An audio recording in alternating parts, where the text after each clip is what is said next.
പഴയ കാരണവന്മാര് പറയണ ഒരു ഡയലോഗ് ഉണ്ട്, വെടക്കാക്കി തനിക്കാക്കാം. വെടക്കാക്ക എന്ന് പറഞ്ഞാൽ എന്താ, തല്ലുണ്ടാക്കിച്ചിട്ട് നമ്മുടെ സൈഡിലേക്ക് ആക്കാം. രണ്ട് നല്ല തിക് ഫ്രണ്ട്സ് കിട്ടാ, ഒരു ഭയങ്കര തിക് ഫ്രണ്ട്സാ. നിറം സിനിമയിലെ മറ്റേ കുഞ്ചാക്കോ ബോബനും ശാലിനിയും പോലെ.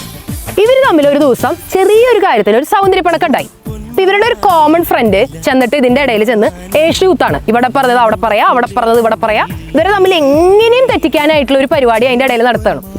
ആ ഏഷ്യ കുത്തണ ആളുടെ ലക്ഷ്യം എന്താ, ഇവരെ തമ്മിൽ തല്ലു കുടിച്ചിട്ട് അവരുടെ സൈഡിലേക്ക് ആക്കാന്നുള്ളതാണ് ലക്ഷ്യം.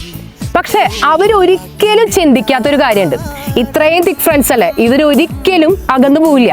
എന്തെങ്കിലും ഒരു ദിവസം ഇവര് വീണ്ടും പൂർവാധിക ശക്തിയോടെ ഫ്രണ്ട്സ് ആയിട്ട് തിരിച്ചു വരും.